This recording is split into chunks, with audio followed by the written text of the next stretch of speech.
இது சோத்து சட்டி போராட்டம். இந்த சோத்து சட்டி போராட்டத்தை எங்களுக்கு டெய்லி அன்றாடம் சாப்பிடக்கூடிய சோறு சட்டி இதுதான்.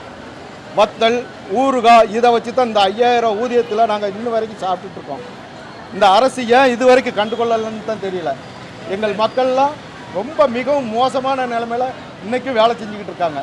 இன்றைக்கு ஒரு குறைந்தபட்ச கூலி சட்டம் படி இன்றைக்கி அரசாங்கம் சொல்வது 26,000 வழங்க வேண்டும் என்று. ஆனால் நாங்கள் கிராம ஊராட்சியில் பணியாற்றும் பணியாளர்கள் வெறும் 2000 1000, 2000, 5000க்கு மேல் எந்த ஊழியர்களும் பயன்பெறவில்லை.